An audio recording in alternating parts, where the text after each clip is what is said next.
Le héros rencontre un groupe d'énormes créatures qui s'approchent de lui. Il sort son arme, se préparant à attaquer. L'un des monstres se déchaîne en agitant ses griffes. Le narrateur commente qu'il existe 9 races dans ce monde. Une créature à tête de dragon apparaît derrière le jeune homme et le couvre de son bras. Il s'intéresse à son état et se présente comme Drago, niveau 512. Le guerrier à l'allure draconique porte un coup puissant contre le monstre.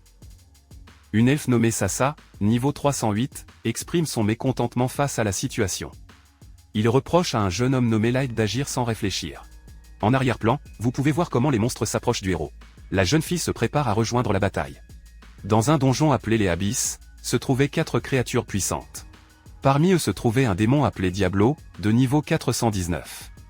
À ses côtés, le nain Naono, niveau 301.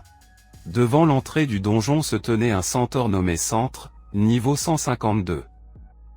À proximité se trouvait l'elfe Noircion, qui avait atteint le niveau 304. Ils ont fait remarquer qu'il était dangereux d'être seul dans cet endroit. Devant les autres se tenait un homme bête gourou de niveau 151. Il a déclaré que se battre serait sa tâche. Il fit signe aux autres de se tenir à l'écart pendant qu'ils se battaient. Ses paroles étaient accompagnées d'une expression confiante et prête au combat. L'homme nommé Light était de niveau 15 et tenait une arme dans ses mains. Ils lui ont demandé s'il comprenait la situation et il l'a confirmé. Parmi les 9 races, les humains étaient considérés comme les plus faibles. Devant les héros s'ouvrit une immense fissure qui menait au donjon de l'abîme et la femme en armure leur rappela que c'était l'endroit le plus difficile et le plus cruel. Il a noté qu'un seul coup suffirait à le tuer. Light a admis avec regret son inutilité et s'est excusé. Une fille nommée Sassa s'est approchée de lui et a demandé à voir ses blessures. L'homme bête qui l'observait remarqua qu'elle était toujours gentille avec lui. La jeune fille en armure répondit durement, se justifiant auprès des autres. Il a expliqué qu'il ne se préoccupait que de la réputation du groupe multiracial. La perte d'un membre pourrait nuire à votre nom. Elle a également précisé qu'elle ne s'inquiétait pas personnellement pour lui. Light s'excusa à nouveau pour avoir été inutile et pour les problèmes constants qu'il causait. Le reste du groupe commença à se moquer de la jeune fille en armure, disant qu'elle n'était pas sincère et qu'elle s'entendait bien avec lui. Sa réaction à ces paroles fut brutale et pleine d'indignation. L'un des membres du groupe a dit qu'il aimait le thé préparé par Light et que c'était suffisant. Le garçon a déclaré que les humains sont considérés comme la race la plus faible au monde. Cependant, son groupe, le meeting de course, ne partageait pas cet avis. Ces gentilles personnes traitaient tout le monde de la même manière. Même un garçon de 12 ans qui savait à peine faire quoi que ce soit a déclaré avec un sourire qu'il était heureux de faire partie de ce groupe. L'équipe a continué à avancer dans le donjon. Ils arrivèrent bientôt dans un endroit bien éclairé. Le groupe s'est arrêté à ce qui semblait être un endroit approprié, notant qu'il n'y avait qu'une seule entrée dans la grotte. Je leur ai demandé s'ils allaient faire une pause et leur ai proposé de préparer du thé. L'un des membres du groupe l'a appelé par son prénom. Les autres commencèrent à s'installer pour se reposer. Les membres du groupe ont informé Light qu'ils avaient décidé de l'expulser de l'équipe. Il s'étonne et tente de se justifier, promettant de ne plus s'avancer. Le jeune homme a plaidé pour ne pas être exclu du groupe. Cependant, l'homme bête expliqua que la raison était qu'il n'avait plus besoin de lui. Light se demandait pourquoi tout le monde avait soudainement changé d'attitude, s'il le traitait bien auparavant. Un membre s'est dit heureux de se débarrasser d'un fardeau inutile. Un autre a admis qu'il trouvait désagréable d'être au même endroit qu'un humain. Les autres étaient d'accord avec ces mots. L'un des membres se demandait si c'était juste la lumière ou si tous les humains comprenaient si mal les choses. La jeune fille en armure a dit que les humains étaient stupides et qu'elle les détestait. Light leur a demandé si leur gentillesse avait été une imposture pour l'accepter dans le groupe. Le guerrier à l'apparence draconique expliqua que comparé aux autres humains, Light leur offrait un meilleur cadeau. Ces paroles semblaient être la raison pour laquelle le jeune homme avait été accepté dans le groupe. Light n'a pas précisé s'il faisait référence au cadeau appelé gacha illimité. Il a dit qu'à 10 ans, les chances de recevoir un cadeau spécial étaient extrêmement faibles, mais il a eu la chance d'en obtenir un comme celui-là. Cependant, à cette époque, je ne comprenais pas vraiment ce qu'était exactement le gacha illimité. Light a expliqué qu'en appuyant sur le bouton gacha, vous obteniez une carte. Dans cette lettre se trouvait l'objet qu'il avait touché. Et cet objet pourrait devenir réel et utilisé dans le monde. C'est ainsi que les capacités de son don se sont manifestées. Light a dit que depuis qu'il avait reçu le cadeau, il y a 2 ans, il n'avait pu créer que des choses inutiles, comme du pain moisi ou une cuillère endommagée. Tout le monde savait que leur cadeau était inutile. Le jeune homme a admis que ses capacités étaient inutiles. Le guerrier draconique dit à Light que c'était pour cela qu'il n'avait plus besoin de lui. Le jeune homme réagit surpris à ces propos. Les vétérans croyaient que Light était un maître doté d'un don mystérieux. Ils l'avaient donc emmené au meeting de course pour l'observer, mais voyant que son don était inutile et que son statut était toujours celui d'un humain ordinaire, ils décidèrent qu'il n'était pas un maître. La jeune fille en armure a déclaré qu'elle avait accepté de coopérer pour le bien de son pays et de recevoir le sang du maître. Pourtant, l'idée d'épouser un humain lui répugnait. L'homme-bête a commenté que la voir se comporter gentiment avec lui était désagréable. Elle lui a demandé de ne pas le lui rappeler. Confus, j'ai demandé de quoi il parlait, en mentionnant le professeur de campagne. Le guerrier draconique reconnut qu'ils en avaient trop dit. L'homme-bête commenta que tout allait bien et le traita de bon leader. Les autres restèrent silencieux, regardant. L'homme-bête a déclaré qu'il ne permettrait pas à Light de révéler ces informations. Le guerrier draconique accepta et ordonna de tout nettoyer avant l'arrivée des autres aventuriers. Demanda le jeune homme sans comprendre ce qu'ils entendaient par nettoyer. L'un des membres du groupe s'est tourné vers Light, lui disant que ses paroles concernant son expulsion n'étaient pas vraies. Il a expliqué que même s'il n'était pas enseignant, les ordres venaient de ses supérieurs. Le groupe avait reçu l'ordre d'éliminer la source du problème et de le tuer au cas où. L'un d'eux a déclaré qu'il serait banni de ce monde et l'a exhorté à mourir, levant son arme pour attaquer. Les yeux du jeune homme étaient remplis de surprise et de peur. Terrifié, il essaya de comprendre s'il voulait vraiment le tuer, en espérant que ce soit une blague. L'homme-bête grogna férocement en s'approchant. Il a dit avec un sourire qu'il était enfin temps de se lancer dans une chasse amusante. Le jeune homme a été empoigné et jeté à terre, alors que l'ennemi se préparait à le frapper. En pleurant, il s'est rendu compte que tous ceux qu'il considérait comme de bonnes personnes voulaient le tuer. L'homme-bête ricana en s'approchant. Le jeune homme répéta le mot tuer sans pouvoir y croire. Il se demandait s'ils allaient vraiment lui ôter la vie. Il a commencé à courir, terrifié, mais les hommes-bêtes le poursuivirent. La jeune fille en armure a déclaré qu'il n'avait pas l'intention de le laisser s'échapper. Il ajouta que même s'il essayait, les monstres des abysses le mettraient en pièces. L'homme-bête rit, déclarant qu'un simple humain ne pouvait pas leur échapper à cet endroit. Il a essayé de courir, mais une lance lui a été lancée et lui a transpercé la jambe. Il a crié de douleur et est tombé au sol. Sa jambe blessée l'a empêché de continuer à fuir. Les ennemis se rapprochaient, réduisant la distance. L'homme-bête, voyant ses cris et son expression effrayée, dit que c'était ce qui lui faisait aimer chasser les humains. Il sauta vers le jeune homme voulant entendre davantage de ses sons, quelqu'un cria fort le nom de Light, l'homme-bête lui donna un coup de pied avec une telle violence qu'il fut projeté sur plusieurs mètres. Le jeune homme hurla de douleur en tombant au sol. Il a essayé de se relever, mais il a toussé et a presque perdu connaissance. Leur force s'épuisait rapidement sous l'attaque de l'ennemi. Il hurlait de douleur alors qu'il gisait au sol. Plusieurs membres du groupe ont exprimé leur désir de participer à la torture. L'un d'eux a dit qu'il voulait essayer la magie de la torture. Le jeune homme toussa en essayant de se redresser. La jeune fille en armure lui rappela qu'ils s'étaient mis d'accord pour que tout cela passe pour la mort d'un membre du groupe aux mains d'un monstre. Il a ajouté que toute nouvelle mesure éveillerait des soupçons. L'un des membres était d'accord avec l'opinion de Sasa, bien qu'il ait exprimé son désir de jouer à nouveau avec Light. Une jeune fille habillée de manière formelle a déclaré que c'était dommage de le gaspiller. L'homme-bête attrapa le jeune homme en lui disant qu'il le tuerait rapidement, sans le laisser souffrir, en signe de gratitude. Il a ajouté qu'il avait aimé jouer avec lui alors qu'il ne comprenait rien. Il criait désespérément qu'il ne voulait pas mourir. L'homme-bête l'a traîné sur le sol, lui disant de mourir. Le jeune homme s'accrochait à la vie. Lorsqu'il réalisa à quel point sa situation était désespérée, son corps, plein de contusions et affaibli par les coups, continuait à murmurer entre sang et halètement qu'il ne voulait pas mourir, il luttait pour ramper sur le sol, toussant et essayant de se relever. Ses mains tremblaient de douleur et d'épuisement. Sa force diminuait à chaque mouvement. Le nain déclara que Light n'était plus utile, qu'il n'était plus enseignant, et ordonna de le tuer. L'homme-bête l'a traité de têtu et a admis que cela ne faisait que le motiver à continuer de le frapper. Alors qu'il gisait par terre, il se demandait pourquoi il devait être tué et quel était exactement son maître. Il savait qu'il mourrait sans connaître la vérité. L'homme-bête s'approcha, préparant le coup final. Il gisait au sol, entouré de tous les membres du groupe. Sachant qu'il n'y aurait aucune aide. Il savait qu'il ne pouvait pas s'échapper. La différence de force et de niveau entre eux était trop grande. Malgré tout, toujours accroché à la vie, répétant qu'il ne voulait pas mourir, il fut traîné par terre pendant que les membres du groupe commentaient que les humains étaient dégoûtants. Le garçon, trempé de larmes et de sang, tendit désespérément la main, disant qu'il voulait vivre. Ses doigts s'enfoncèrent dans la terre alors qu'il essayait de se relever.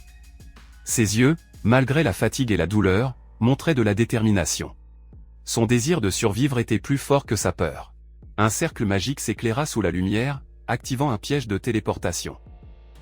Les membres du groupe se sont exclamés qu'ils ne pouvaient pas le laisser s'échapper. Je me suis retrouvé dans la grotte, haletant et récupérant. Il fut surpris de se rendre compte qu'il avait été sauvé. Le jeune homme comprit qu'il avait réussi à s'échapper grâce au piège de téléportation. Son corps était encore plein de blessures mais il était toujours en vie. Il respirait lourdement, regardant autour de lui pour savoir où il avait été transporté. Il réalisa qu'il était toujours à l'intérieur du donjon. Le souvenir de ce qui s'était passé l'envahit et ses yeux se remplirent de larmes. Le jeune homme comprit que le danger n'était pas encore écarté. Allongé par terre, en sanglotant, il se demandait pourquoi il devait en souffrir. Il pensa à son père, sa mère, son frère et lui-même, souhaitant retourner au village. Les souvenirs de sa famille le remplissaient de nostalgie. Le jeune homme a ressenti une immense douleur, tant physique que mentale. Il pensa au fait qu'il ne voulait pas mourir sans revoir sa famille, pourrissant dans cet endroit. Il se souvenait qu'il n'était qu'un garçon d'un village paysan qui avait quitté la maison pour aider sa famille. Leur tentative avait échoué et l'argent était presque épuisé. À cette époque, on lui a proposé de rejoindre l'équipe. Le héros était assis par terre, entouré d'un groupe de guerriers MLY. L'un d'eux lui tendit la main et lui proposa de créer ensemble un monde égalitaire. Il se souvenait à quel point il avait fait confiance à ses coéquipiers, les respectait et leur était reconnaissant. Mais ils l'ont trahi. Il comprit qu'il avait été trompé, humilié et ridiculisé, qu'il avait été attiré dans un donjon pour être tué puis jeté comme un déchet. Il maudissait furieusement ses ennemis, indigné qu'ils veuillent le tuer au cas où et le trahir malgré sa loyauté envers son maître. Ensuite, les yeux du guerrier s'illuminèrent d'une lumière intense et il lança une menace contre ses ennemis. Il arracha avec force la flèche de son œil. Il a déclaré qu'il était prêt à mourir d'innombrables fois pour se venger. Il refusa d'attendre la mort en silence et serra les dents avec détermination. Le guerrier décida d'arrêter l'hémorragie et de partir pour se venger de ses ennemis et retourner auprès de sa famille. Il savait qu'il se trouvait dans une zone dangereuse du donjon appelée l'abîme. Deux énormes monstres terrifiants apparurent devant lui. L'homme a vivement réagi à son apparition soudaine. Les monstres s'approchèrent du guerrier, la bouche ouverte, d'une manière menaçante. Je savais que j'allais mourir de toute façon. Il remarqua que les créatures avaient déjà senti son sang. Conscient de l'inévitable, il réalisa que la situation était hors de contrôle. Deux énormes monstres aux visages effrayants se tenaient devant le guerrier. L'un d'eux montra ses crocs et sourit malicieusement. Des informations sur l'ennemi sont apparues à l'écran. C'était un chien de l'enfer de niveau 1000. Le guerrier réalisa avec horreur qu'il s'agissait d'un monstre de niveau 1000. Son regard était rempli de tension et de peur. Le chien de l'enfer le dominait, dégageant une pure menace. L'idée qu'une telle créature existait le déconcertait. Le guerrier comprit qu'un monstre de niveau 1000 était quelque chose de légendaire. La simple pensée de son existence le laissait abasourdi. Il pensait qu'il se trouvait au plus profond de l'abîme. L'endroit où il avait été transporté ressemblait à un immense abîme. L'homme comprit que la présence d'une telle créature légendaire ne pouvait s'expliquer que par sa présence. Le chien de l'enfer continuait d'avancer, les dents montraient farouchement. Le guerrier comprit qu'il devait fuir. Mais je ne savais pas où.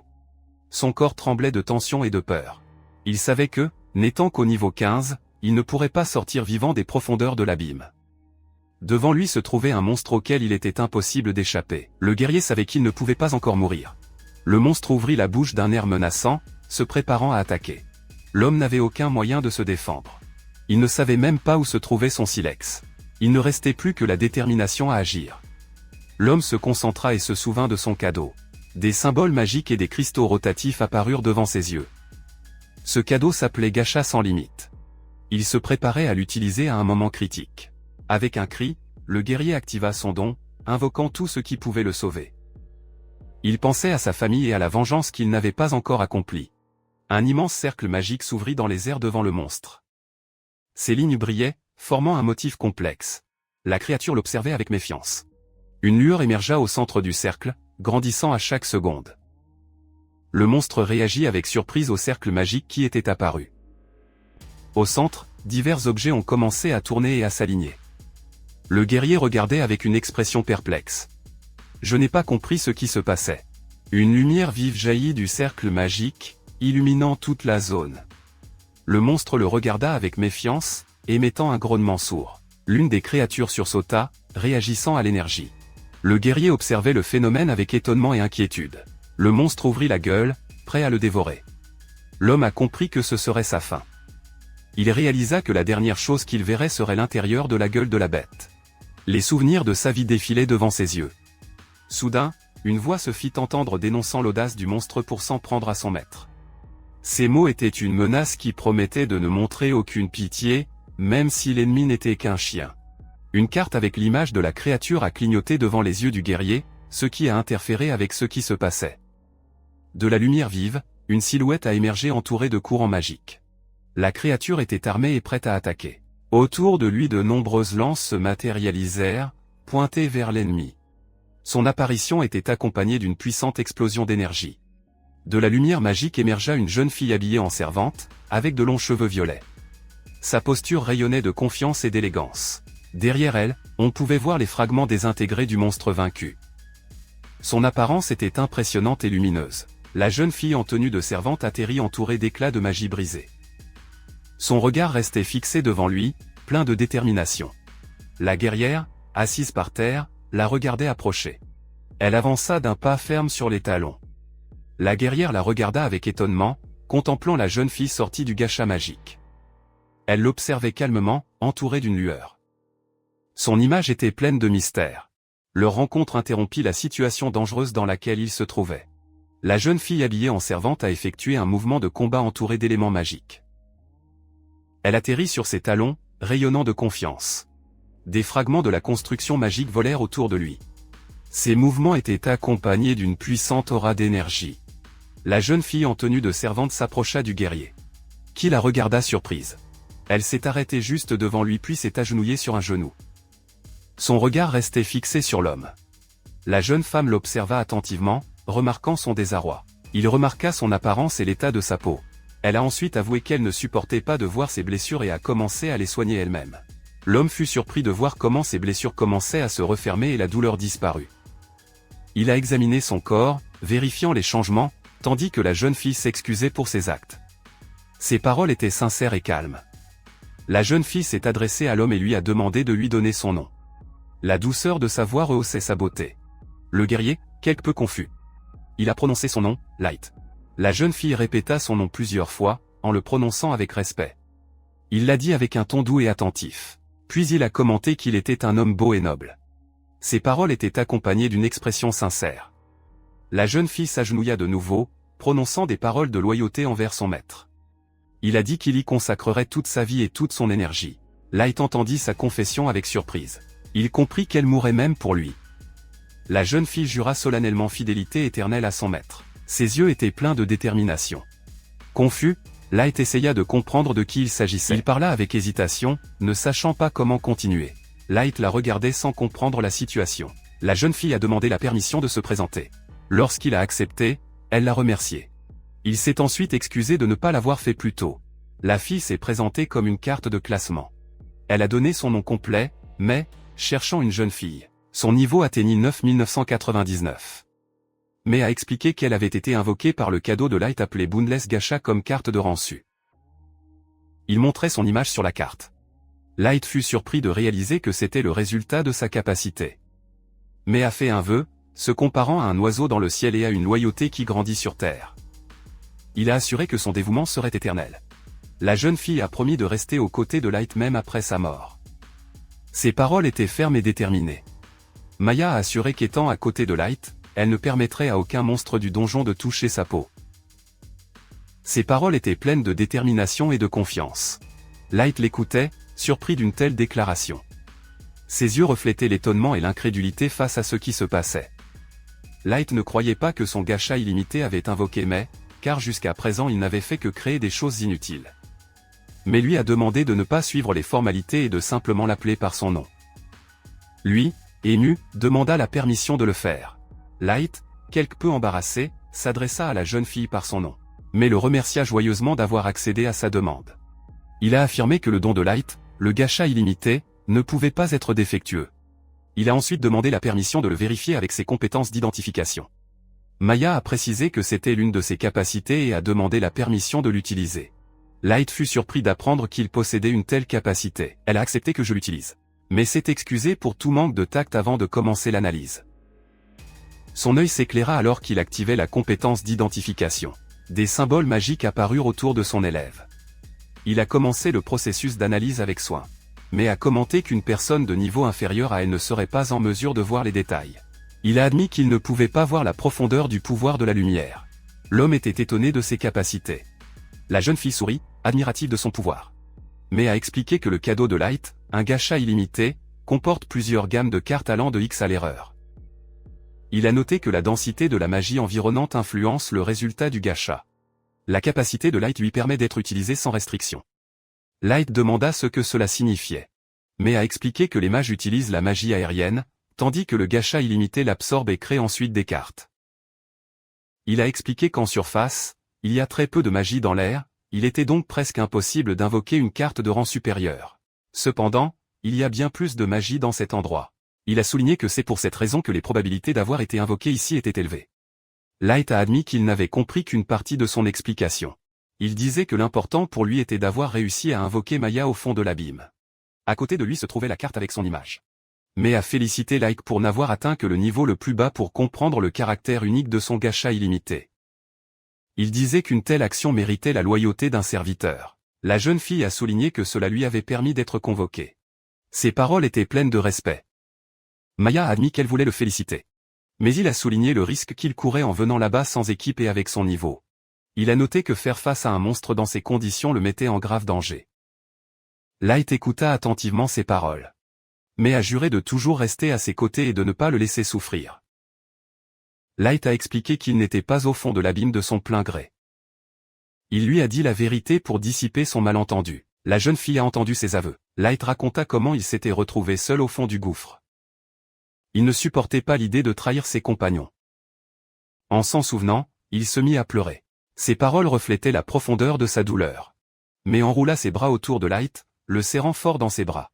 Il a admis qu'il ne serait pas en mesure de comprendre pleinement sa souffrance. Il y avait de la compassion dans ses yeux. La jeune fille écoutait attentivement, partageant ses sentiments. Mais a assuré à Light qu'avec son pouvoir, elle pouvait punir les traîtres. Il lui a demandé de lui donner un ordre. La jeune fille promit d'apporter les têtes des ennemis à son maître dans l'heure. Ses paroles étaient accompagnées d'un regard déterminé. Light essaya d'arrêter mais, lui disant qu'elle ne pouvait pas faire ça. La jeune fille a reconnu sa gentillesse, mais a déclaré que la pitié n'avait aucun sens. Elle restait debout devant lui, prête à exécuter sa commande. Light a expliqué qu'il ne pouvait pas faire preuve de compassion envers ses ennemis. En entendant cela, mais lui a demandé ce qu'il voulait réaliser. Il attendit attentivement sa réponse. L'homme s'arrêta un instant, réfléchissant à ses paroles. Il a avoué qu'il leur avait fait confiance, mais ils l'ont trompé et l'ont battu jusqu'à la mort, ce qu'il a attribué à sa propre faiblesse. Le domestique écouta sa confession en silence. Il a déclaré avec détermination qu'il deviendrait plus fort et se vengerait de ceux qui l'avaient trahi, ainsi que du pays qui avait tenté de le tuer. Puis il a dit qu'il voulait tout savoir et la regarder dans l'expectative. Elle se demandait s'il croyait que quelqu'un d'aussi simple que lui pouvait encore le faire. Elle a dit que son souhait était également devenu le sien et que s'il voulait se venger de ses propres mains, elle l'aiderait. Elle lui promit qu'elle parviendrait définitivement à se venger et à découvrir la vérité qu'elle cherchait, et il la remercia avec un sourire. Suivant les conseils de Mai, il réalisa que pour réaliser ses plans, il devait se créer des alliés et son propre royaume là-bas. Il appuya à nouveau sur le bouton de son invocateur illimité dans le donjon le plus grand et le plus dangereux du monde abyssal, éclairant les ténèbres du donjon avec de la lumière. Cela marqua le début de leur histoire de vengeance, alors que le donjon s'illuminait et que des cartes magiques tournaient autour d'eux. 3 ans se sont écoulés, et au plus profond du donjon des abysses, 2 filles en uniforme de servante marchent côte à côte en accompagnant quelqu'un. Le long du couloir, de nombreuses servantes s'alignent sur 2 rangées et un homme avec une canne marche au centre, saluant tout le monde avec des mots de gratitude pour leur travail. Un homme au sourire aimable remercie les personnes présentes et celles-ci répondent en l'appelant maître, appréciant l'attention. Certains présents commentent avec enthousiasme leur chance et expriment même des souhaits étranges qui surprennent les autres.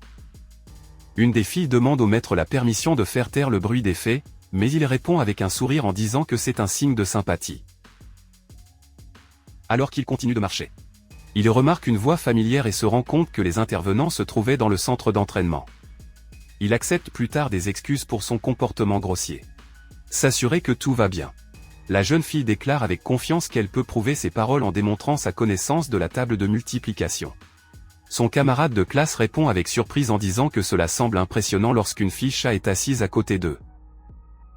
La fille commence à dire à haute voix des exemples de tables de multiplication, mais elle fait une erreur sur un exemple très simple. La sorcière qui la regarde la traite d'incroyable idiote et la fille charrie à côté d'elle. Une femme en armure accueille joyeusement le garçon, l'appelle par son nom et exprime sa joie qu'il soit venu lui rendre visite. La fille au chapeau dit moqueusement que ce garçon ne rendrait pas visite à quelqu'un comme Nazuna et déclare qu'elle est prête à lui donner un héritier.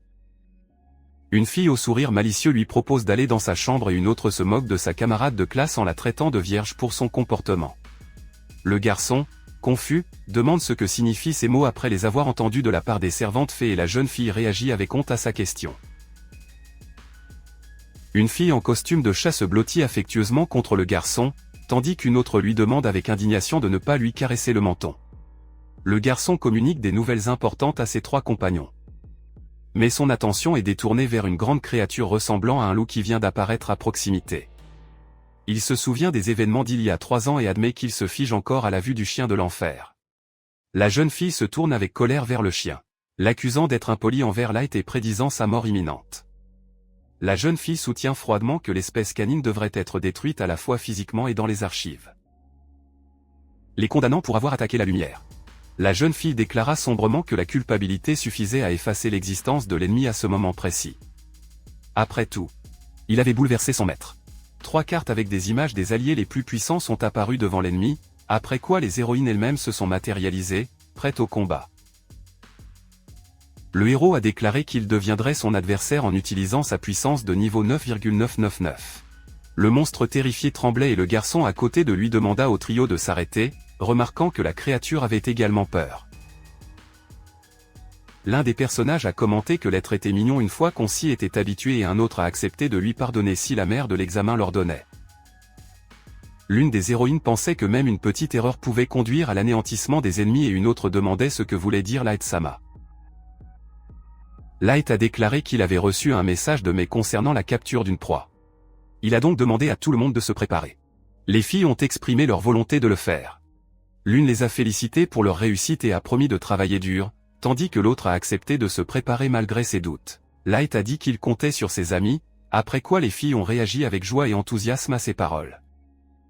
Light prit une profonde inspiration et déclara qu'il était temps de faire la première étape de son plan et de se venger, après 3 ans. Dans la capitale des loups, Ara, qui fait partie de la Beast Alliance, Kuru a été accueilli par des habitants qui lui ont proposé de l'escorter et lui ont demandé de raconter des histoires légendaires. Guru, qui prétendait être le candidat le plus fort au poste de chef de la tribu des loups, a apprécié les éloges et a bu son verre avec un sourire satisfait. Daru, assis sur le canapé avec un verre, a déclaré que le saké local était le meilleur, et les interlocuteurs ont noté sa popularité et ont proposé de lui en servir davantage. Le jeune homme bête déclara avec enthousiasme qu'il voulait être comme son frère aîné, se rappelant que Guru était la star du refuge et le plus riche, reconnu par le chef comme candidat au poste de prochain chef.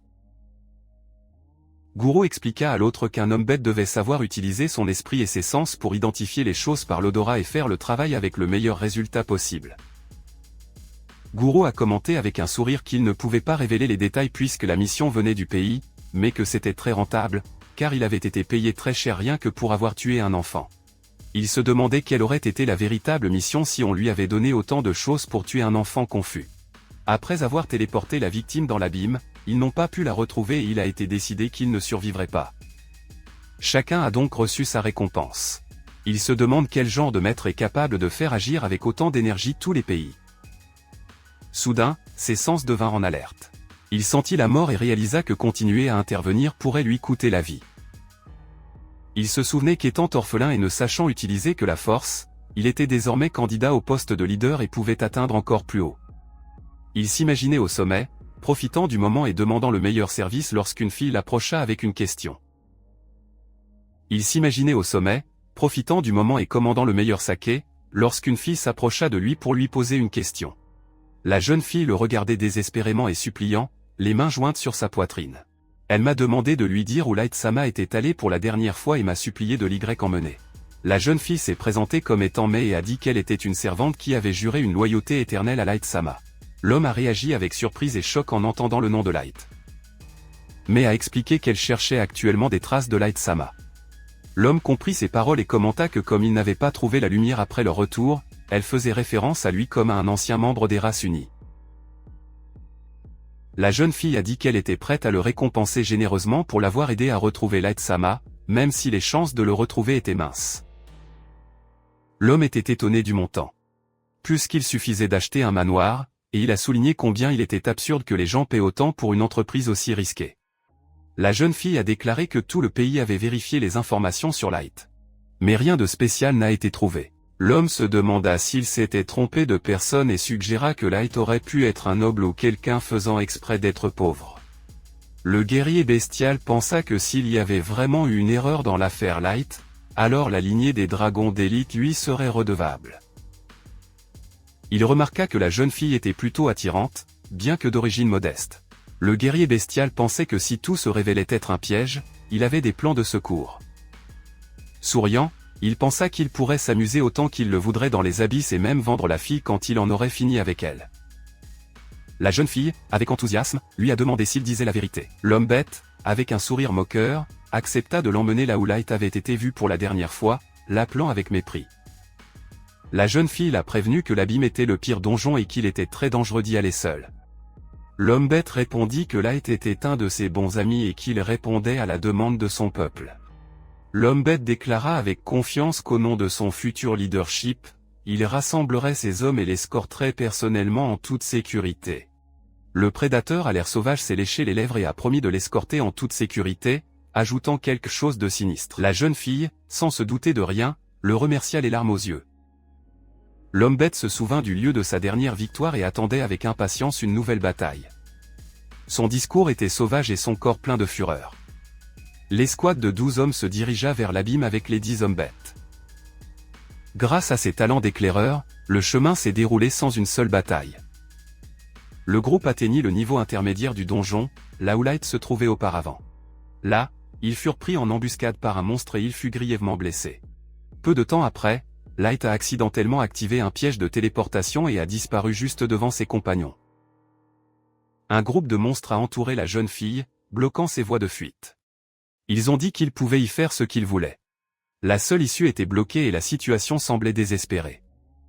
La jeune fille se tenait fermement devant eux, essayant de contrôler ses émotions. Les soldats blessés ont admis qu'ils n'avaient pas pu réagir à temps et n'avaient donc pas réussi à protéger leur compagne. L'un des ennemis les a provoqués, les traitant de faibles. À ce moment-là, une autre personne a déclaré avec amertume que la trahison s'était produite sur place. Il a ajouté que tout était disposé dans un endroit tellement sale et sombre.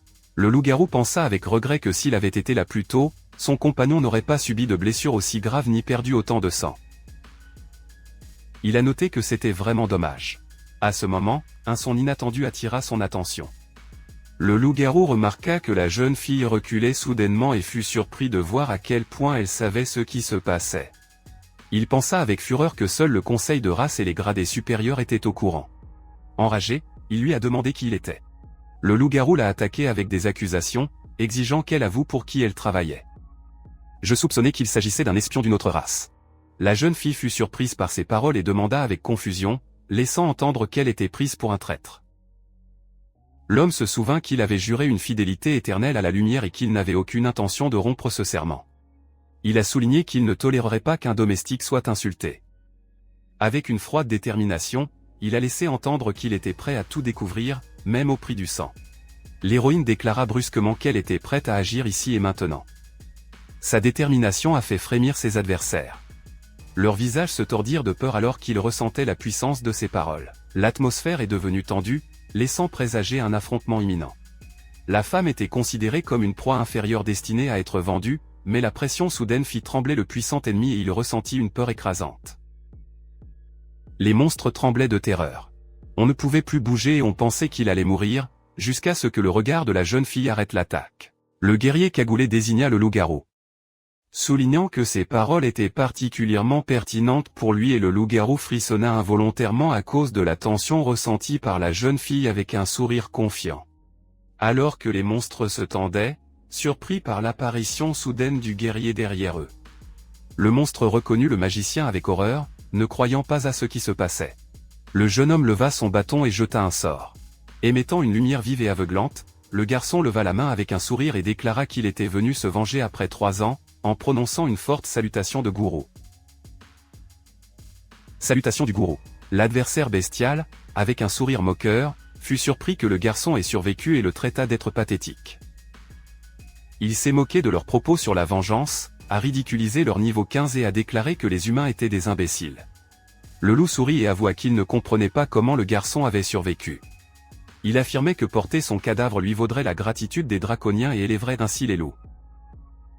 Le garçon réfléchit à son existence et se demanda comment il était encore en vie. Il a remis en question son lien avec lui-même. Tandis que l'autre lui reprochait de ne pas assez réfléchir. Les hommes bêtes reconnurent la force de la jeune fille, mais affirmèrent qu'ils étaient en infériorité numérique. Il a souligné qu'ils avaient 10 guerriers d'élite au-dessus du niveau 130 et a assuré qu'ils ne perdraient pas face à quelqu'un de plus faible. Les opposants ont expliqué qu'ils l'avaient étudié attentivement et qu'ils savaient qu'il était un humain ordinaire doté d'un don inhabituel. Ils affirmèrent qu'ils n'avaient survécu que grâce à l'aide de la jeune fille et se moquèrent du fait que cela prouvait qu'ils avaient raison. La jeune fille cagoulée s'avança avec confiance, déclarant son intention d'affronter les ennemis et de se venger. Le monstre rit moqueusement, soulignant la différence entre leurs pouvoirs. Il la traitait de faible et d'ignorante de l'écart entre ses capacités. L'homme bête ordonna avec irritation à ses subordonnés de bloquer la sortie afin que personne ne puisse s'échapper. Il les a séduits en promettant de délicieux souvenirs en récompense. Les autres criaient pour empêcher l'ennemi de s'échapper. Les hommes bêtes ont rapidement répondu à l'ordre, confirmant qu'ils avaient compris.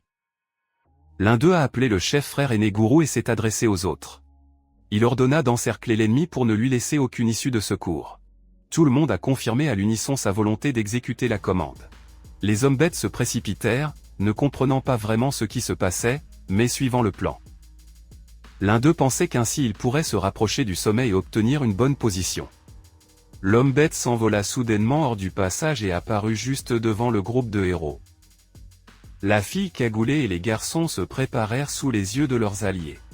L'adversaire surpris a perdu l'équilibre et est tombé, provoquant confusion et perplexité parmi les personnes présentes. Maya fit face à ses ennemis de manière décisive et déclara qu'elle ne les laisserait pas passer. Le garçon lui a demandé de sceller la sortie, lui confiant cette tâche. Elle accepta et promit de le faire parfaitement, puisque l'honneur d'une servante était en jeu. Les opposants discutaient confusément de ce qui venait de se passer, ne comprenant pas comment leur tête avait été frappée. L'un d'eux a admis qu'il ne voyait rien. Le garçon a calmement commenté qu'il continuait à mépriser les humains même après 3 ans, les traitant de simples mauviettes. Ils étaient indignés, affirmant que les faibles physiquement et magiquement ne pouvaient pas monter de niveau et se vantaient d'une légère augmentation de leur force. Dans ce monde, la valeur se mesurait par niveau. La créature se vantait de son niveau 158. Affirmant que les faibles ne pourraient jamais l'égaler. L'homme pensait que les humains étaient nés avec des capacités spéciales et des niveaux limités. Les monstres furent indignés lorsqu'ils virent les têtes de leurs compagnons rouler. Le chef des monstres a ordonné à tout le monde d'attaquer ensemble. Les guerriers se précipitèrent en avant, abandonnant leurs ruses et brandissant furieusement leurs armes en criant à mourir. Les monstres se jetèrent sur le héros, le poussant contre le rocher. Cependant, il a utilisé la force pour les renverser, les faisant tomber et se blesser lors de la chute. Le héros se tenait avec son bâton à la main, regardant les monstres tomber. L'un d'eux toussait fort, soulevant à peine la tête du sol. Le garçon, avec une expression surprise, l'interrogea sur son état. Le monstre, épuisé et blessé, ouvrit à peine la bouche, incapable de répondre. Le garçon se tenait debout, le bâton dans les mains tandis que l'adversaire blessé gisait devant lui. La créature gémit et lutta pour se relever, mais ses forces le quittaient. L'eau autour de lui éclaboussait alors qu'il tremblait de spasmes. Le garçon regardait calmement tandis que l'ennemi continuait de tousser et de souffrir. L'homme bête blessé, haletant lourdement, leva la tête et cria avec colère, « Hassan !» Il serra le poing et déclara qu'il n'avait qu'un inférieur devant lui. Son corps tremblait. Mais il répétait sans cesse l'accusation. L'homme bête a crié avec fureur, exigeant de ne pas être rabaissé. Il bougea son bras et contre-attaqua brusquement. Il a crié avec assurance, promettant que la victoire ne viendrait pas si facilement. D'un côté, un garçon en armure et un autre jeune homme regardèrent avec surprise l'homme bête déclarant d'un air inquiétant qu'il désespérerait ses ennemis s'il frappait le sol en invoquant une force puissante. Les rochers résonnèrent tandis qu'il criait le nom de la créature. Un redoutable Fenrir apparut devant les adversaires, rayonnant d'une énergie imposante. L'homme bête expliqua qu'il avait utilisé un objet magique, une sphère contenant un monstre de haut niveau. En le détruisant, la créature obéit à ses ordres. Il a souligné qu'il était capable d'invoquer même les monstres les plus puissants. Il remarqua avec irritation qu'il devait dépenser un objet aussi coûteux pour son ennemi. Dans le même temps, il ajouta que le monstre invoqué disparaîtrait dans 1 heure, mais que ce temps serait largement suffisant pour les achever. Un énorme loup apparut devant l'ennemi avec un grognement. Susciter la peur par sa présence. L'homme prétendit qu'il s'agissait de sa carte maîtresse, un monstre de niveau 500 nommé Fenrir, et laissa échapper un rire diabolique. Un énorme Fenrir se tenait à côté de l'homme, rayonnant de puissance et de danger. Les personnes présentes étaient émerveillées par sa force et sa beauté, étonnées que le gourou possède une créature aussi puissante. L'un d'entre eux a menacé l'adversaire en lui disant qu'il lui épargnerait la vie. Cependant, l'autre fit calmement remarquer qu'un Fenrir de niveau 5 sens était trop faible pour lui. L'adversaire a ri en entendant une créature de niveau 500 qualifiée de faible et l'a accusé d'être fou. Il était sûr que Fenrir pourrait facilement parer n'importe quelle attaque, car c'était une arme spéciale, différente des tentatives précédentes avec des objets magiques. Fenrir le nargua avec un grognement, exigeant qu'il implore sa vie, comme il y a 3 ans.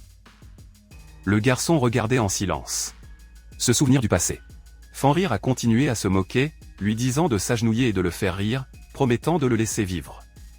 Les animaux à proximité l'ont encouragé, et le garçon a soupiré et a accepté à contre-cœur. Le garçon sourit et dit qu'il ne bougerait pas, suggérant à ses adversaires de faire ce qu'ils voulaient. Il s'est moqué de sa lettre principale, la qualifiant d'ennuyeuse. Le garçon montra la canne, proposant de la laisser. L'ennemi enragé promit de le réduire en cendres et invoqua le Fenrir du feu, lui ordonnant d'attaquer. Le Fire Fenrir a lancé une puissante attaque appelée le Monstro Brise Canon. L'adversaire ricana, déclarant que c'était un coup mortel qui concentrait toute la puissance d'un seul niveau. Le garçon est sorti calmement de la fumée, totalement indemne, et a demandé d'un ton moqueur si c'était là toute l'attaque. Il observa que les hommes bêtes exagéraient grandement la puissance de leurs attaques, ce qui irritait l'adversaire. L'homme bête fut horrifié de réaliser que son attaque ne lui avait causé aucun dommage, même si même les objets magiques ne pouvaient pas la repousser. La seule explication qu'il pouvait voir était l'énorme différence de niveau et de force entre eux. Le garçon sourit et dit que c'était maintenant à son tour d'attaquer. Le groupe de bêtes comprit avec étonnement que la force de leur adversaire était bien plus grande. Le héros invoqua la lumière et promit de leur montrer le vrai Fenrir, jugeant irrespectueux de le comparer à un simple chien. Le garçon brandit une carte avec l'image d'une puissante créature de niveau 9.000. Il l'a appelé le vrai Fenrir et a prononcé l'ordre de libération. La lettre brillait d'une lumière intense et une énorme bête commença à en sortir. Le garçon a solennellement invoqué Fenrir, un monstre fondateur de niveau 9.000. Le sorcier avec le bâton resta au sol alors qu'un flux d'énergie rayonnante s'élevait autour de lui, jaillissant dans le ciel. De ce flux d'énergie lumineuse, une énorme créature en forme de loup s'est formée, dont le corps brillait d'une lumière blanche éblouissante. Un énorme loup, nommé Fenriré par le fondateur, reçut l'ordre de détruire l'adversaire. Il expira un souffle glacial qui recouvrit instantanément l'ennemi de glace. L'ennemi gelé était piégé dans une épaisse couche de givre. Cependant, un guerrier voisin brisa la prison de glace, le libérant de son enfermement. Au début, les roches volaient dans toutes les directions tandis que la force brisait le sol autour d'elle. Les personnages s'arrêtèrent et une énorme bête se dressa devant eux. Le garçon sourit et félicita la bête, qui réagit avec joie à ses paroles. Pendant ce temps, le guerrier tomba lourdement au sol. Le garçon commenta calmement qu'il aurait pu le faire même sans invoquer le monstre. Les ennemis se rendirent compte, terrifiés, de son incroyable force. L'ennemi regardait, le garçon déclara avec confiance que son pouvoir actuel leur était déjà insondable. Le jeune guerrier attendait avec une expression déterminée, un symbole lumineux apparut dans ses mains, il montrait son niveau, les chiffres atteignirent 9,999. L'homme bête regarda la lumière vive avec horreur. Le niveau 9,999 était clairement visible sur la tablette. Le héros montra son allié, l'homme bête, admettant sa défaite, sachant que le niveau 500 était inutile. Le héros et ses alliés ont démontré le niveau maximum. L'homme bête regarda l'adversaire avec terreur et lui demanda si c'était vraiment la lumière devant lui. Le héros observa en silence, le jeune homme restait extérieurement le même qu'il y a 3 ans, ce qui surprit ses ennemis, son visage et sa taille n'avaient pas changé, il expliqua qu'il portait un bracelet d'immortalité sorti du gacha. Cet appareil avait complètement arrêté sa croissance physique. Le héros a admis qu'il voulait garder ses sentiments en mémoire. Il a évoqué le désespoir, la tristesse et la colère. Ces émotions étaient importantes pour lui. C'est pour cette raison qu'il avait commis son acte. L'adversaire semblait déconcerté par les changements et constata que ce n'était plus la lumière qu'il connaissait. Il l'a comparé à un monstre d'une autre dimension. Dans sa peur, la bête réalisa qu'elle allait inévitablement mourir. L'idée d'une mort imminente envahit complètement son esprit. La bête tomba lourdement au sol, montrant sa soumission. Il a admis toutes ses actions grossières jusqu'à ce point. Paniqué, l'ennemi commença à s'excuser auprès du guerrier. Sa voix semblait désespérée et humiliée. La bête s'excusa en disant qu'elle n'avait pas agi de sa propre volonté. Il a déclaré qu'il s'agissait d'un ordre du pays.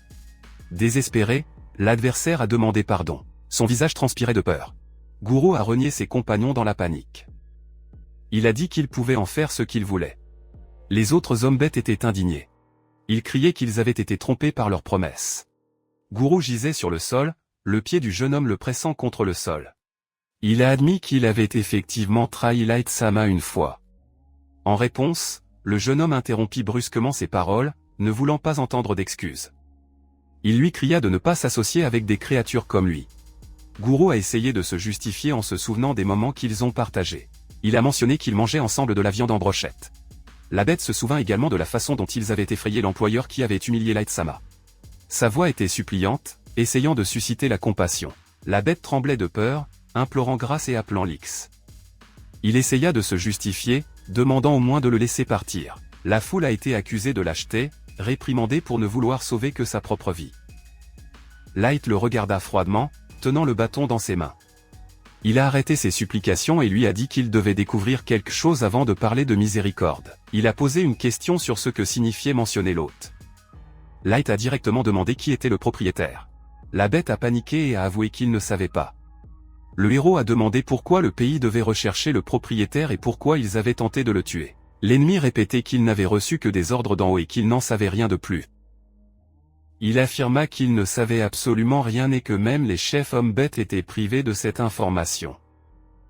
Il expliqua que son peuple avait des avantages sur les humains, ce qui leur a permis de monter de niveau plus rapidement. Le héros a demandé ce que les autres savaient et ce qu'ils pensaient du secret lié au professeur, admettant qu'il en était conscient.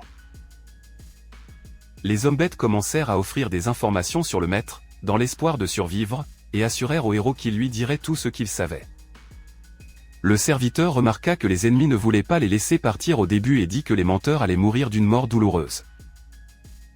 Le héros a déclaré qu'il souhaitait poser encore une question avant de continuer. L'homme bête se tendit et commença à trembler. Il a appelé Guru avec peur, attendant une réponse. L'homme frissonna de terreur et s'empressa d'accepter d'écouter. Le héros a demandé s'il pourrait gagner s'il combattait maintenant tous les pays de la surface. Ces propos ont provoqué des tensions. L'homme bête commença à transpirer abondamment et hésita. Il ne pouvait pas répondre immédiatement. Accablé par la question, il reconnut que la force de Light était vraiment grande. Il ajouta que le héros aurait l'avantage pendant un moment. Puis il prononça le mot, et le héros écouta attentivement, attendant la suite. L'homme bête affirmait que peu importe le niveau de lumière qui brillait, il n'était toujours qu'une personne. Il était presque impossible de les vaincre tous d'un coup. Il a souligné que tous les pays avaient une histoire millénaire et des armes et armures légendaires. Par conséquent, même la lumière ne pourrait détruire qu'un tiers du monde. Light entendit la réponse et conclut que tout correspondait à ses pensées. Il sourit, confirmant ses propres soupçons. Le héros a commenté que, peu importe leur force, tout le monde a une limite. L'homme bête resta terriblement silencieux, ne sachant que répondre. Ensuite, le jeune homme leur a suggéré de continuer leur chemin et de reprendre ensuite cette conversation. Le héros activa la carte de téléportation et prononça un ordre. Un cercle de lumière apparut autour de lui. Un courant d'énergie enveloppa le groupe. Les filles regardaient la scène surprises, sans comprendre ce qui se passait. L'homme bête regarda autour de lui, confus, ne sachant pas où il se trouvait. Le héros conduisit les prisonniers au front, leur ordonnant d'avancer. L'ennemi terrifié regardait avec de grands yeux de peur et de désespoir. Le héros et son compagnon arrivèrent dans une immense salle où ils furent accueillis par des rangs de guerriers. Les dirigeants étaient assis sur le trône. Les guerriers étaient alignés en rang serré, des lances à la main. Les prisonniers regardaient autour d'eux avec horreur, ne comprenant pas ce qui se passait. Ils restèrent agenouillés devant la ligne de guerriers. Le héros gravit les marches menant au majestueux palais. La foule observait chaque pas avec une attention grandissante partout. Le héros monta, prêtant attention à la foule. Les prisonniers et les spectateurs le regardaient d'en bas. Il a exigé que tout le monde montre sa tablette de statut et a attendu qu'il le fasse. La foule a montré ses tablettes, qui indiquaient différents niveaux. Dans certains, ils ont atteint 5.000, tandis que dans d'autres, les valeurs étaient sensiblement inférieures. Tout le monde autour montrait des niveaux énormes. Il était évident que ces résultats avaient été obtenus en seulement 3 ans. Guru regarda avec émerveillement les tablettes lumineuses autour de lui. Il était conscient que tous ses efforts s'étaient limités à augmenter sa force. Le héros se tourna vers Gao avec un sourire. Il lui demanda directement si son armée serait capable de vaincre toute la population de la surface. Guru hurla d'horreur en réalisant toute la puissance du héros. Son corps tremblait et ses yeux étaient pleins de peur à l'intérieur. Il comprit qu'avant lui se trouvait la destruction elle-même. Le héros remarqua qu'il était satisfait de sa réaction et gagna confiance. Il a promis de montrer encore plus de peur et de souffrance, en leur donnant le temps de profiter de la vie. La destruction d'une ville consumée par le chaos est montrée. Tout s'effondre comme des blocs de jouets. Le héros a le pouvoir de tout détruire et personne ne peut l'arrêter. L'homme bête demanda avec terreur s'il était un dieu capable de détruire le monde. Le héros le confirma calmement et commenta que ça sonnait bien. Le héros se demandait quel devrait être son cadeau au monde. Bien ou mal. Il a décidé d'agir en se basant sur la vérité cachée de ce monde. Il se demandait s'il devait devenir porteur d'un cadeau qui apportait bonheur et prospérité ou porteur d'une malédiction qui apportait la mort et le désespoir. Décidant d'interroger le monde, le héros dit qu'après 3 années sous terre, le moment était venu de sortir dans la lumière. Il a exhorté ses alliés à rechercher la vérité, à se venger et à passer à autre chose. La jeune fille était assise à son bureau. Écrit dans son journal. Elle a remarqué que ce jour était spécial pour elle. Le protagoniste avait l'air épique. Quelques jours après sa vengeance contre Guru, le héros retourna dans son village natal. Il s'est rendu au cimetière pour visiter les tombes de ses parents. Le héros nomma le village vieux, car il avait été détruit. Le gouffre était plus profond que prévu et il n'y avait aucune possibilité de téléportation pour en sortir. Le garçon et ses compagnons sont sortis du gouffre après une longue période d'enfermement. Ils se sont immédiatement dirigés vers le village, où ils ont constaté les terribles effets des destructions. Le héros et son compagnon virent les ruines du village entièrement rasées. Cria-t-il de frustration, se demandant pourquoi cela était arrivé. Il essaya de découvrir la vérité en utilisant tous ses pouvoirs, mais le vent avait effacé les traces. Il n'a jamais retrouvé les corps de son frère ou de Yum. Il a envoyé des gens pour recueillir des informations et rechercher le coupable, espérant que son frère et Yuma étaient encore en vie quelque part. Il a déclaré qu'il avait dit au revoir à ses parents et les avait informés de ses affaires. Le chevalier d'or accepta de partir immédiatement afin de pouvoir arriver avant le coucher du soleil. Le chevalier d'or a appelé son compagnon par son nom et lui a dit qu'il ne voulait pas passer la nuit dehors le premier jour de son voyage, préférant trouver un endroit confortable pour se reposer. La jeune fille aux cheveux blancs a crié avec indignation à l'autre, lui demandant de réfléchir avant de parler. Il a souligné que Light-sama souffrait et méritait un traitement et des paroles respectueuses. Le chevalier d'or soupira et dit qu'il trouvait les formalités maladroites et lointaines. Elle se tourna vers Naim, lui rappelant qu'elle non plus n'aimerait pas dormir dehors. Nemu a répondu avec colère qu'il n'était pas nécessaire de la comparer aux autres. Elle a déclaré qu'elle était prête à dormir sur l'herbe, la terre ou les ordures pour être à côté de Light-sama. Le chevalier d'or déclara solennellement sa loyauté. Il était prêt à endurer les blizzards des montagnes ou les magmas brûlants, car tel était l'esprit de sa loyauté chevaleresque envers son seigneur. L'un des guerriers a déclaré que, pour le repos du seigneur, il valait mieux ne pas passer la nuit dehors. Les autres ont convenu qu'il fallait éviter le camping en plein air au nom de Light-sama. L'un des chevaliers a fait remarquer que la loyauté de Ruridono était parfois excessive. Un autre a ajouté que trop de pression pourrait contrarier l'homme et l'amener à prendre ses distances. Nimo a assuré en larmes que Light-sama ne les détesterait jamais. Il a juré de le servir pour toujours, même s'il mourait et restait seulement en tant qu'esprit. Light dit avec un sourire qu'il ne détesterait jamais ses compagnons. Il a demandé à Gold de ne pas trop déranger Namu et s'est montré inquiet pour elle. Light présenta ses compagnons, l'assassin Nam et le chevalier Gold, dont chacun avait atteint le niveau 5.000. Avec eux, il commença son projet d'aventurier. Light déclara fermement qu'il était temps de partir. Mimu l'a soutenue, soulignant qu'elle ne voulait pas passer la nuit dans la rue. Gold déclara joyeusement que leur voyage d'aventurier commençait, le cœur battant.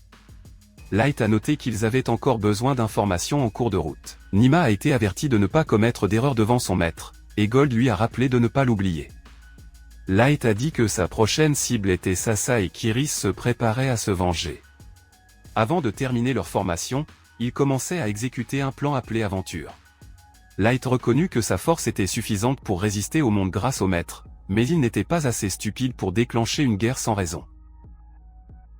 Ils ont décidé d'explorer les combattants les plus puissants de chaque pays, car il pourrait y avoir d'autres détenteurs de dons inhabituels et l'ignorance de l'ennemi pourrait même conduire à leur défaite. Le héros a souligné que la possibilité de l'existence d'autres personnes dotées de dons spéciaux n'était pas nulle, en se prenant lui-même comme exemple, même si ses compagnons doutaient que quelqu'un d'autre comme lui existe.